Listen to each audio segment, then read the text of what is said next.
السلام عليكم ورحمة الله وبركاته. إن الحمد لله نحمده ونستعينه ونستغفره ونؤمن به ونتوكل عليه ونعوذ بالله من شرور أنفسنا ومن سيئات أعمالنا. من يهده الله فلا مضل له ومن يضلله فلا هادي له، وأشهد أن لا إله إلا الله وحده لا شريك له، وأشهد أن محمدا عبده ورسوله. اللهم صل على محمد وعلى آل محمد كما صليت على إبراهيم وعلى آل إبراهيم إنك حميد مجيد. اللهم بارك على محمد وعلى آل محمد كما باركت على إبراهيم وعلى آل إبراهيم إنك حميد مجيد. أما بعد، فإن خير الحديث كتاب الله، وخير الهدي هدي محمد صلى الله عليه وسلم، وشر الأمور محدثاتها، وكل محدثة بدعة، وكل بدعة ضلالة، وكل ضلالة في النار. رب اشرح لي صدري ويسر لي أمري واحلل عقدة من لساني يفقه قولي. اللهم انفعنا بما علمتنا وعلمنا ما ينفعنا وزدنا علما. رب أعوذ بك من همزات الشياطين وأعوذ بك رب أن يحضرون. أما بعد، فأعوذ بالله من الشيطان الرجيم. بسم الله الرحمن الرحيم. قاف والقرآن المجيد بل عجبوا أن جاءهم منذر منهم فقال الكافرون هذا شيء عجيب.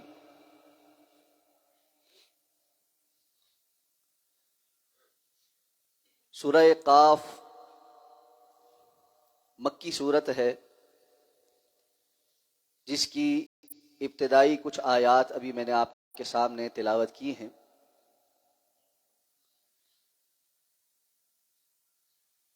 یہ سورہ مبارکہ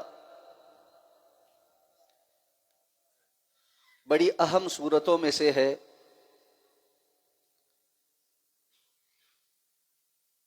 کہ رسول اللہ صلی اللہ علیہ وسلم عید کی نماز میں، فجر کی نماز میں اور خطبات جمعۃ المبارک میں بالعموم اس سورت کی تلاوت فرمایا کرتے تھے۔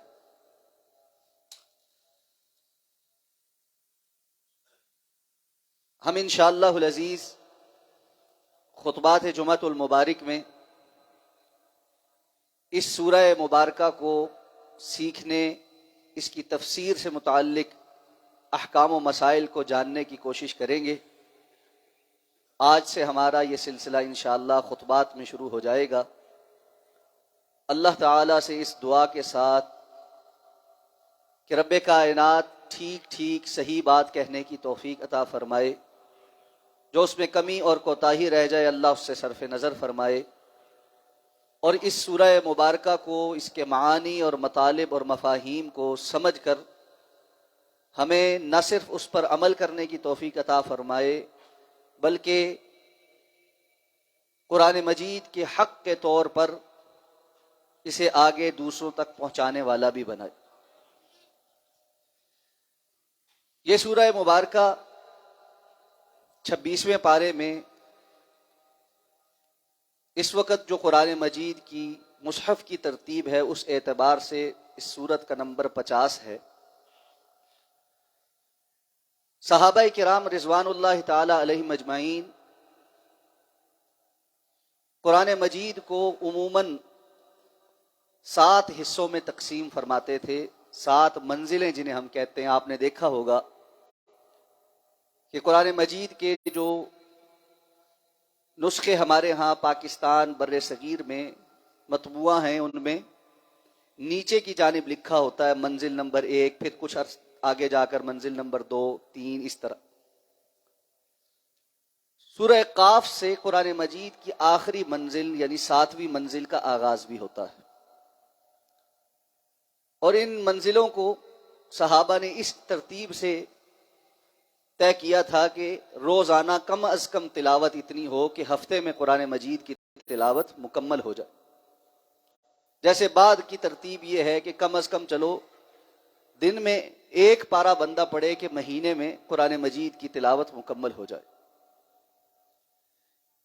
یہ ساری ترتیبات تسہیل کے لیے اور روزانہ قرات کا ہدف متعین کرنے کے لیے ہیں، وگرنہ یہ ترتیب کوئی سپاروں کی یا منزل کی رسول اللہ صلی اللہ علیہ وسلم کا حکم نہیں ہے، بلکہ ایک انتظامی معاملہ ہے۔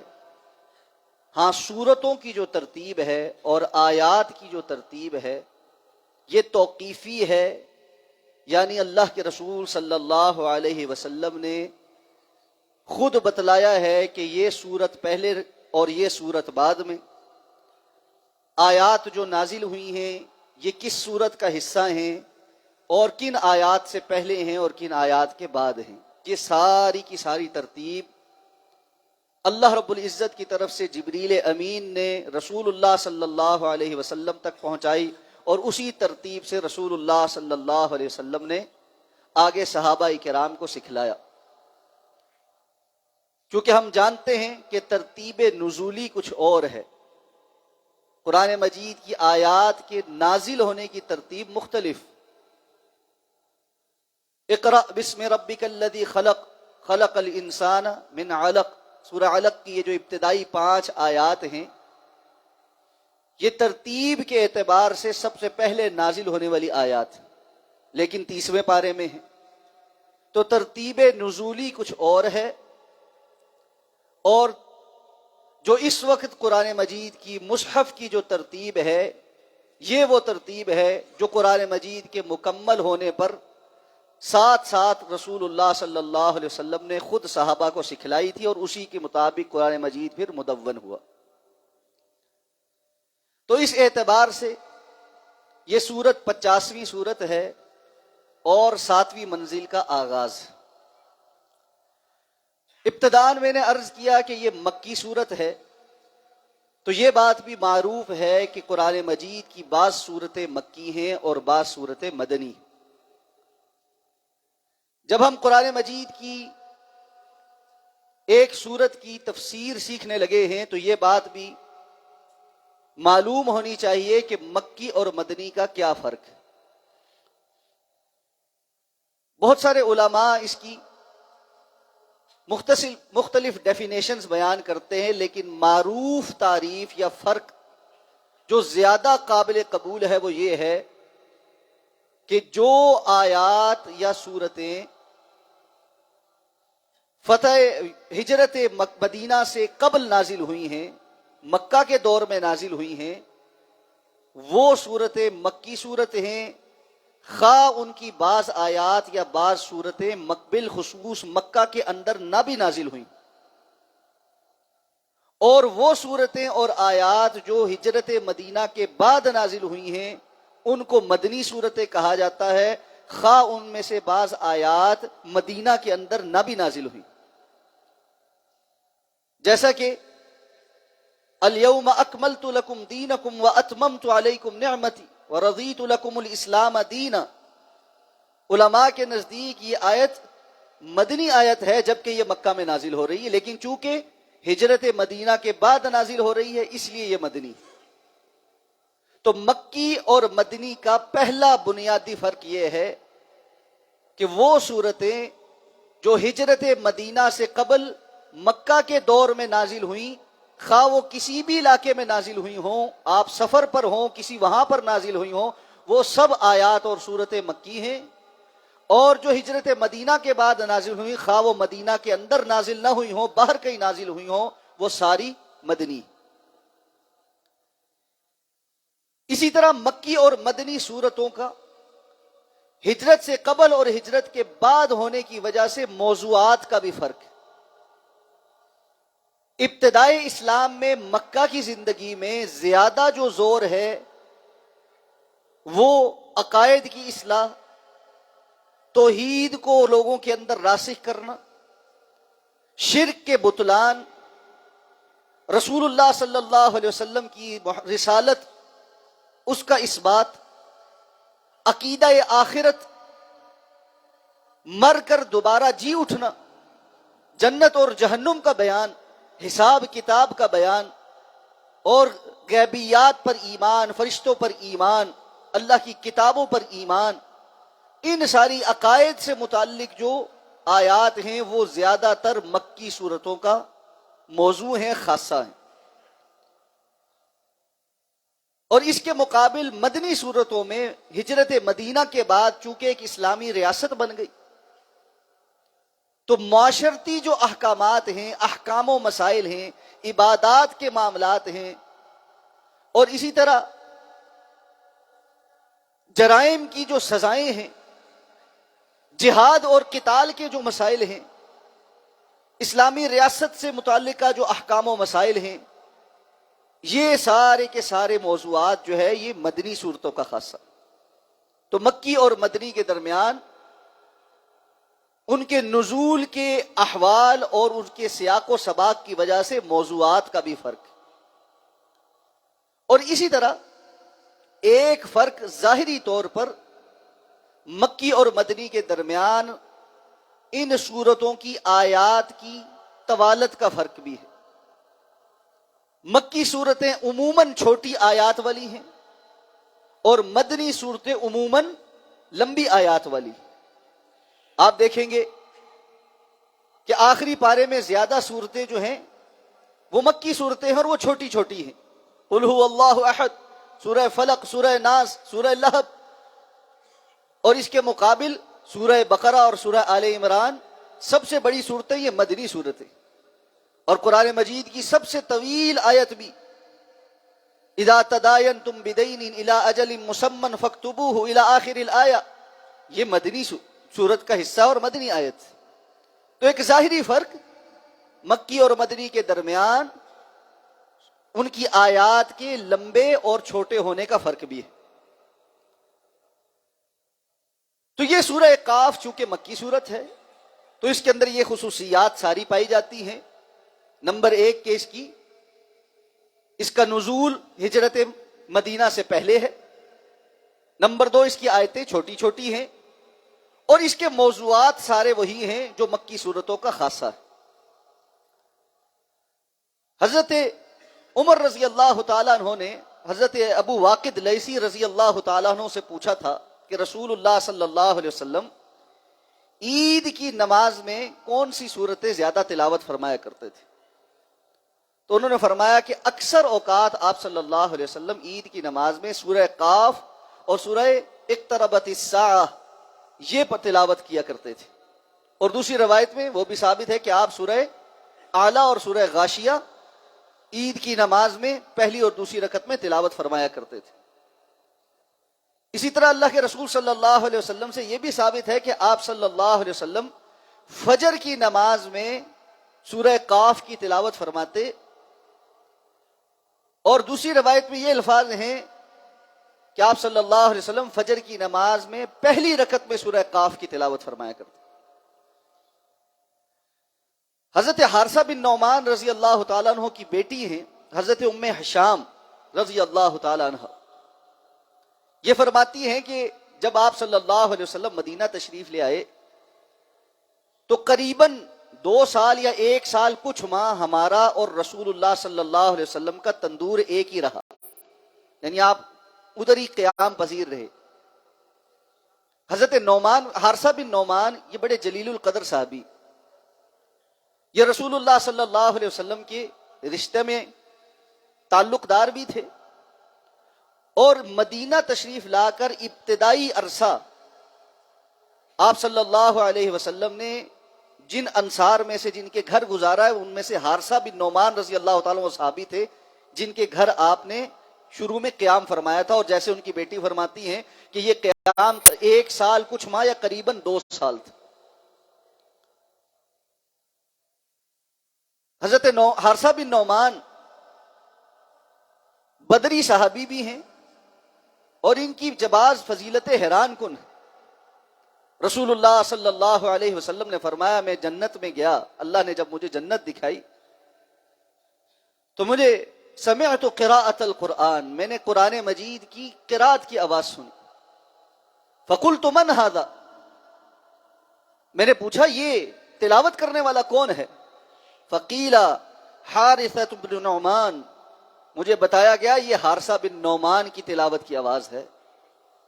اور پھر آپ نے فرمایا تم اس پر حیران نہ ہو، کذاکم البر، اسی طرح اللہ تعالی والدین کی فرما بردار اور ان کے ساتھ نیکی کرنے والوں کو اجر دیتے ہیں۔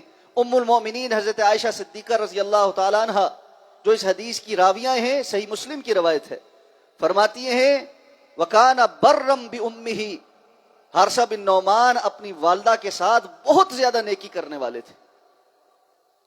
یہ حارثہ بن نعمان، ان کی بیٹی فرماتی ہیں کہ میں نے سورہ قاف والقرآن المجید صرف رسول اللہ صلی اللہ علیہ وسلم کے جمعہ کے خطبات میں سن سن کر یاد کی ہے۔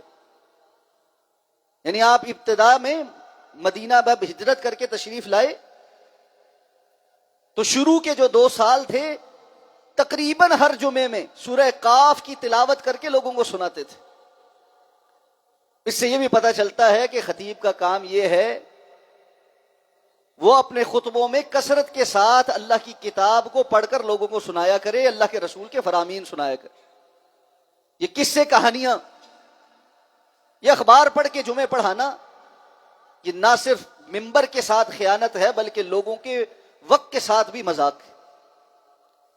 اور اسی طرح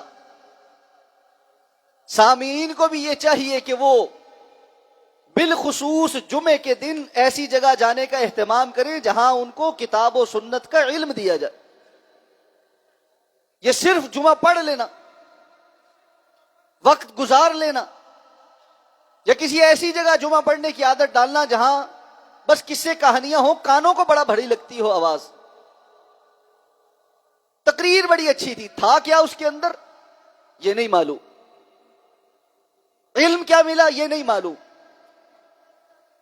تو خطیب کی ذمہ داری ہے اس کے پاس آنے والا جب یہ 15 منٹ 20 منٹ آدھا گھنٹہ پونا گھنٹہ گزار کر واپس جائے کتاب و سنت کا علم لے کر جائے۔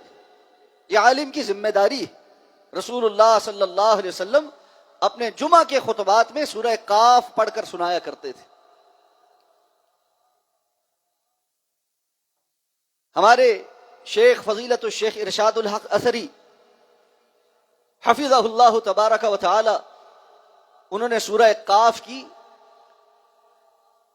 تفسیر میں باقاعدہ طور پر ایک کتاب لکھی، اور اس کتاب سے انشاءاللہ ہم اپنے ان خطبات میں استفادہ کریں گے اور دیگر کتب سے بھی استفادہ کریں باذن اللہ تعالی۔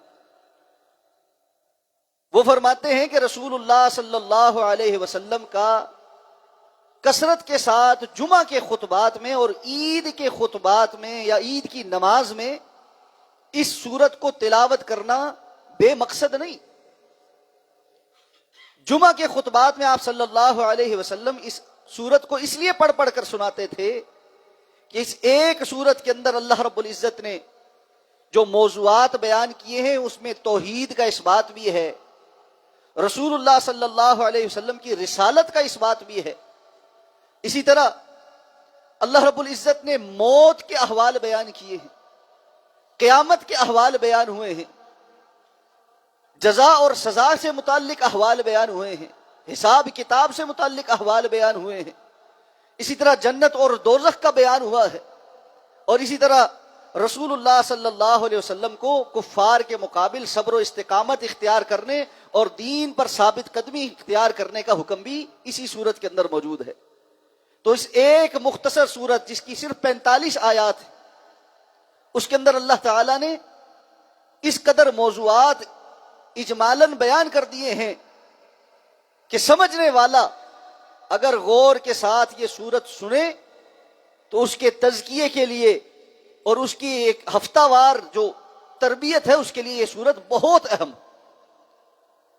اور ساتھ میں یہ بیان کرتے ہیں کہ عید کی نماز میں اللہ کے رسول صلی اللہ علیہ وسلم کا سورہ قاف، اس کو پڑھنے کا ایک مقصد یہ نظر آتا ہے کہ اس آیت میں، اس سورت میں بار بار یہ کہا گیا ہے کہ قیامت کے دن لوگوں تمہیں دوبارہ اٹھایا جائے. اسی لیے اللہ رب العزت نے فرمایا ذالک یوم الخروج، یہ جو قیامت کا دن ہے یہ قبروں سے نکل کر باہر نکلنے کا دن ہے. پھر فرمایا کذالک الخروج، اللہ نے مثال دی کہ کس طرح اللہ مردوں کو زندہ کرے گا. فرمایا اس طرح جس طرح زمین سے اللہ کھیتیاں اگا دیتا ہے اس طرح تمہیں زمین سے باہر نکال کھائے گا. اور ساتھ میں فرمایا ذالک حشر علینا یسیر، تمہارا اس طرح حشر برپا کرنا، اپنے سامنے لا کھڑا کرنا، یہ اللہ کے لیے بڑا آسان ہے. یہ بار بار کی یاد دہانی عید اور جمعے کے دن، چونکہ جمعہ کا دن بھی مسلمانوں کی عید کا دن، انسان بنتا ہے، سنورتا ہے، صاف ستھرا ہو کر اجلے کپڑے پہن کر تیاری کر کے گھر سے نکلتا ہے. تو جس طرح تم عید کے دن تیاری کر کے نکلے ہو کہ یہ عید کا دن ہے، آخرت میں حشر کے دن جب نکلنا ہے اس کی تیاری کدھر ہے؟ اس کی بھی کوئی تیاری ہے یا نہیں ہے؟ دنیا میں ایک دن کے لیے اہتمام ہے، تیاری ہے کہ آج ہماری خوشی کا دن ہے. جس دن اللہ کے روبرو کھڑا ہونا ہے اس دن کی تیاری کیا ہے؟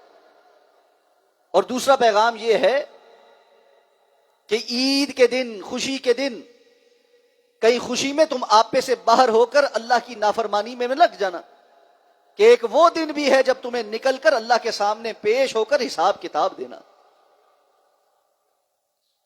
اس سورت کا آغاز بسم اللہ الرحمن الرحیم کے بعد لفظ قاف سے ہو رہا ہے. معلوم ہے بسم اللہ الرحمن الرحیم یہ وہ آیت ہے جو ہر سورت کا حصہ ہے. جمہور علماء کے نزدیک یہ ہر سورت کا حصہ سوائے سورہ توبہ میں. اسی لیے قرآن مجید میں آپ دیکھتے ہیں کہ سورہ توبہ کے آغاز میں بسم اللہ الرحمن الرحیم نہیں لکھی ہوتی.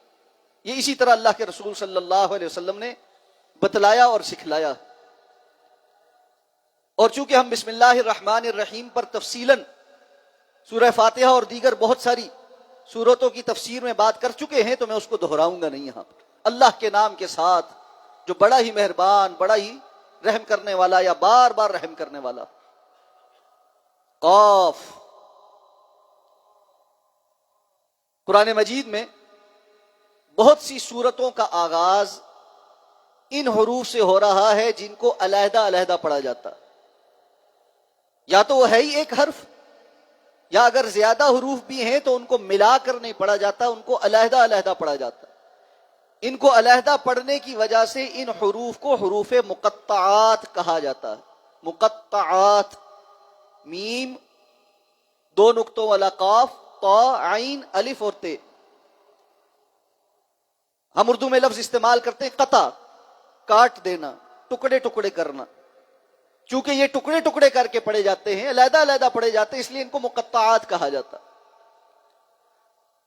قاف، صاد، الف لام میم، الف لام را، الف لام میم را، حا میم، کاف ہا یا عین صاد.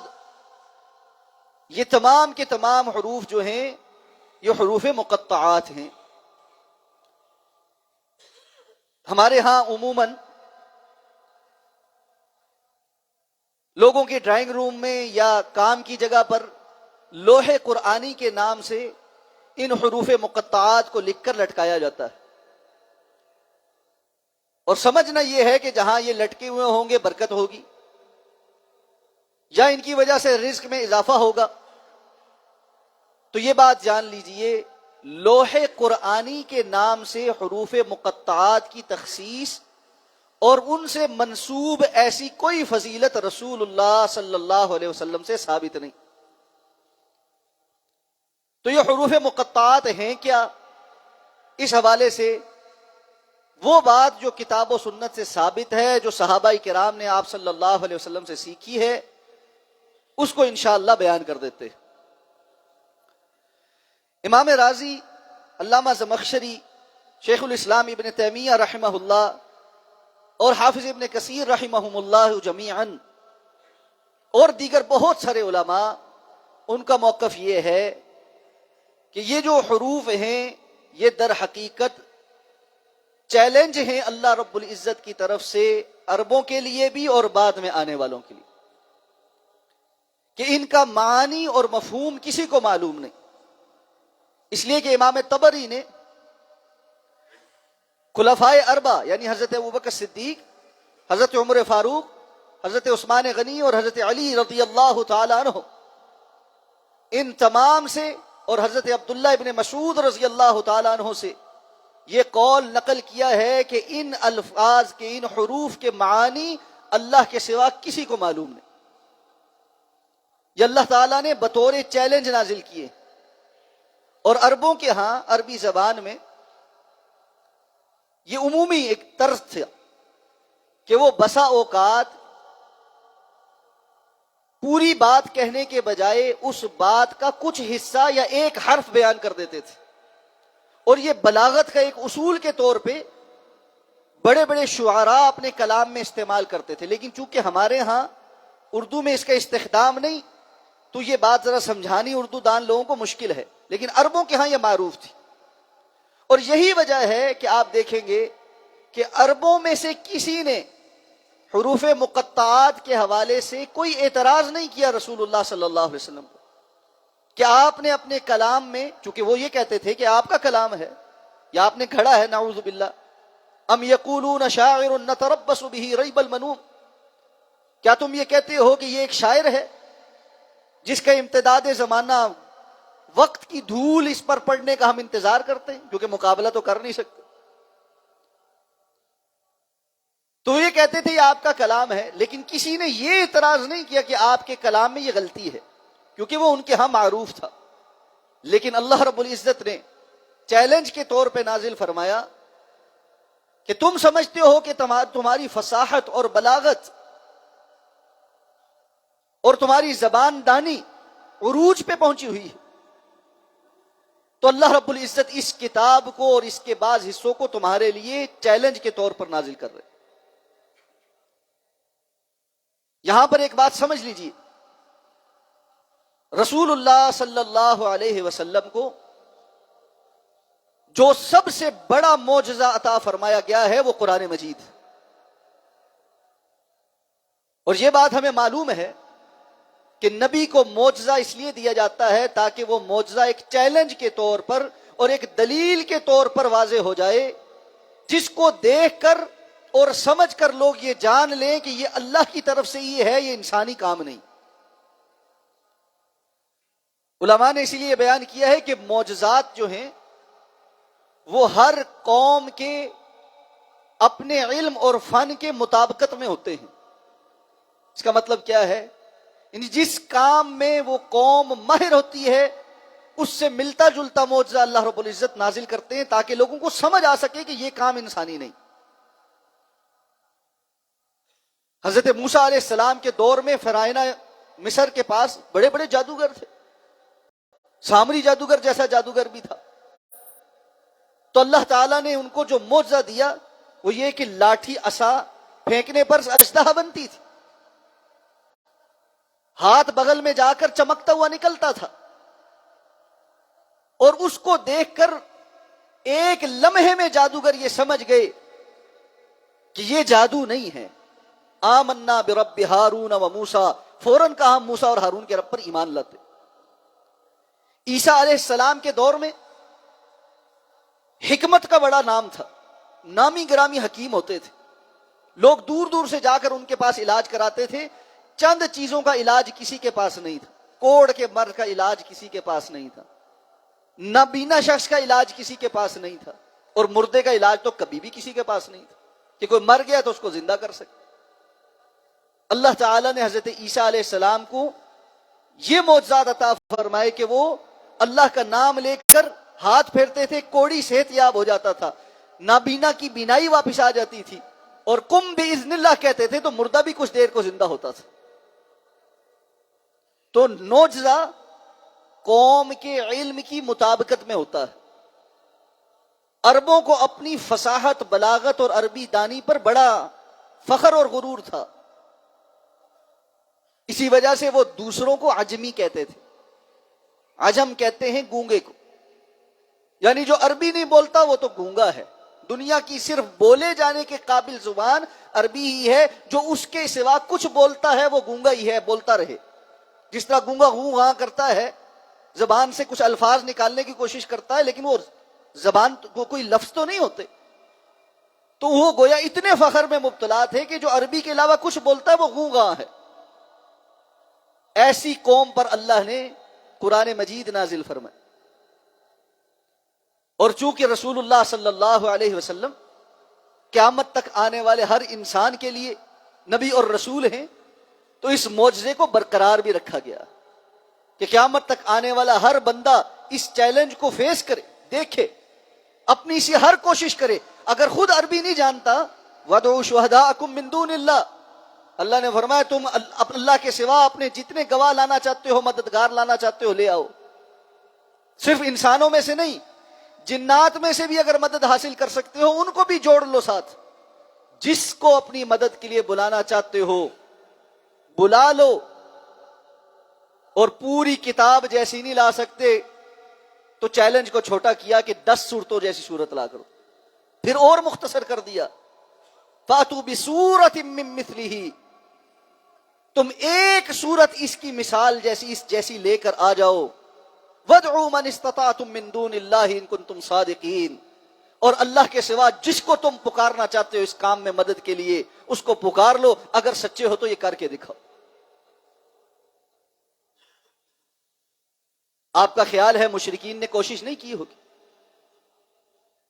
وہ لوگ جنہوں نے مشکل ترین رستہ چنا اسلام کی مخالفت کرنے کے لیے، جنگیں لڑی، مال خرچ کیا، اپنی اور اپنی اولادوں کی جانیں بھی گنوائیں، کیا وہ اس کام پر نہیں جتے ہوں گے کہ قرآن مجید کے مقابلے میں کوئی کتاب لے آئیں اور اس کو جھوٹا ثابت کر دیں؟ یعنی یہ تو آسان کام ہے نا کہ بیٹھ کے کوئی کلام لکھنا بجائے جنگ لڑنے کے، اپنی جان گنوانے کے۔ انتہا درجے کی کوششیں کرنے کے باوجود اس بات پر متفق ہو گئے کہ بھائی اس کلام کا مقابلہ نہیں ہو سکتا۔ عربوں کا ایک بڑا مشہور شاعر تھا، لبید نام تھا اس کا، بڑا ہی معروف شاعر تھا۔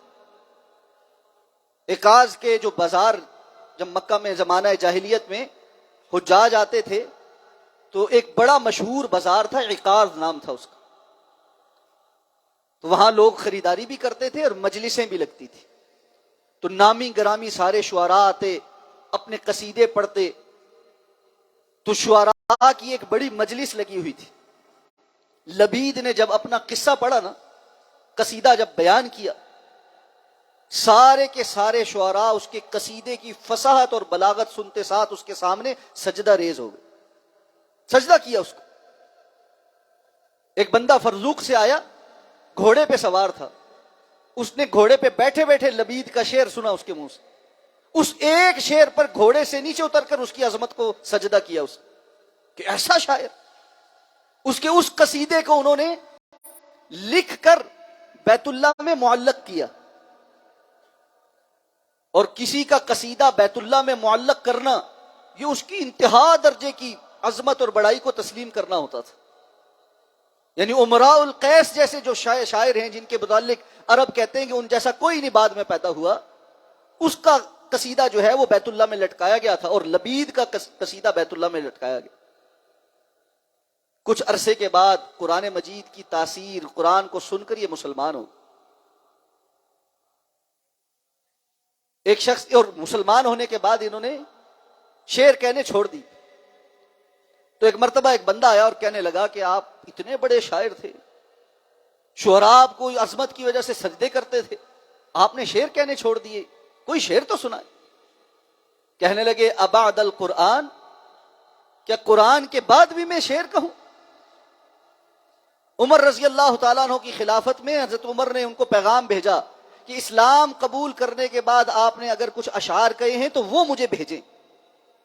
کہنے لگے اللہ رب العزت نے مجھے سورہ بقرہ اور سورہ آل عمران دے کر شعروں سے مستغنی کر دیا۔ یہ ہے وہ تحدی اور چیلنج جو اللہ رب العزت نے اس کتاب کو نازل کر کے کیا ہے۔ تو یہ حروف مقطعات اس چیلنج کا حصہ ہیں۔ اس سے آگے اللہ رب العزت نے فرمایا والقرآن المجید، قسم ہے قرآن کی جو بڑی بزرگی والا ہے۔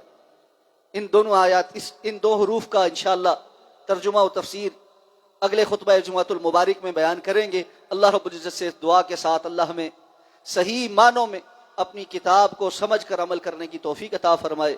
اقول قولی ھذا واستغفر اللہ لی ولکم ولسائر المسلمین برحمتک یا ارحم الراحمین۔